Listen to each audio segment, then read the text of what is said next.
जब भी प्रेम की बात होती है तो श्री कृष्ण राधा के प्रेम की मिसाल सबसे पहले आती है। राधा श्री कृष्ण का बचपन का प्यार थी। श्री कृष्ण जब 8 साल के थे तब दोनों ने प्रेम की अनुभूति की। राधा श्री कृष्ण के देवी गुणों से परिचित थी। उन्होंने जिंदगी भर अपने मन में प्रेम की स्मृतियों को बनाए रखा। यही उनके रिश्ते की सबसे बड़ी खूबसूरती है।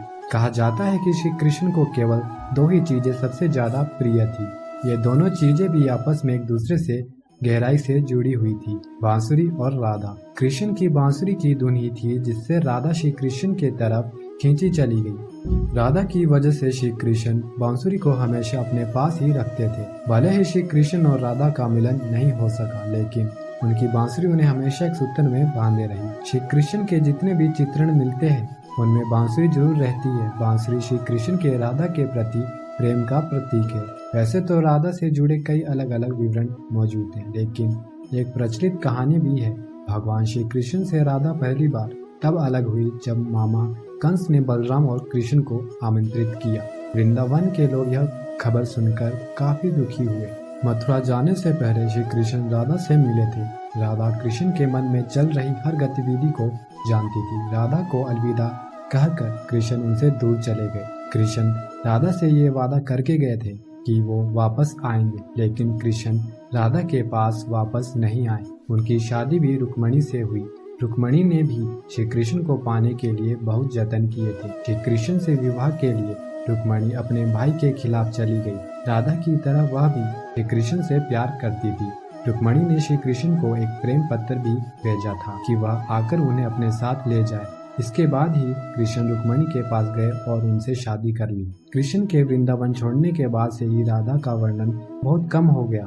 राधा और कृष्ण जब आखिरी बार मिले थे तो राधा ने कृष्ण से कहा था कि भले ही वो उनसे दूर जा रहे हैं, लेकिन मन से कृष्ण हमेशा उनके साथ ही रहेंगे। इसके बाद कृष्ण मथुरा गए और कंस और बाकी राक्षसों को मारने का अपना काम पूरा किया।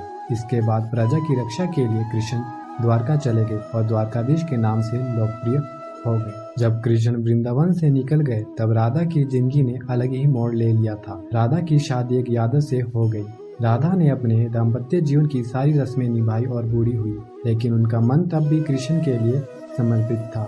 राधा सारे कर्तव्यों से मुक्त होने के बाद आखिरी बार अपने प्रियतम कृष्ण से मिलने गई। जब वह द्वारका पहुंची तो उन्होंने कृष्ण के रुक्मणी और सत्यभामा से विवाह के बारे में सुना, लेकिन वह दुखी नहीं हुई। जब कृष्ण ने राधा को देखा तो वह बहुत प्रसन्न हुए। दोनों संकेतों की भाषा में एक दूसरे से काफी देर तक बातें करते रहे। राधा जी को कान्हा की नगरी द्वारका में कोई नहीं पहचानता था। राधा के अनुरोध पर कृष्ण ने उन्हें महल में एक देविका के रूप में नियुक्त किया।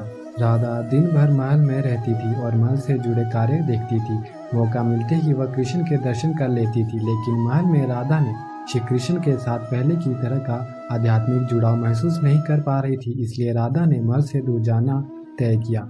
उन्होंने सोचा कि वह दूर जाकर दोबारा श्री कृष्ण के साथ गहरा आत्मीय संबंध स्थापित कर पाएगी। उन्हें नहीं पता था कि वह कहाँ जा रही है, लेकिन भगवान श्री कृष्ण जानते थे।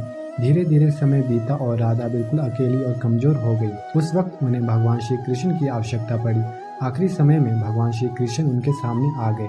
कृष्ण ने राधा से कहा कि वह उनसे कुछ मांगे, लेकिन राधा ने मना कर दिया। कृष्ण के दोबारा अनुरोध करने पर राधा ने कहा कि वह आखिरी बार उन्हें बांसुरी बजाते देखना चाहती है।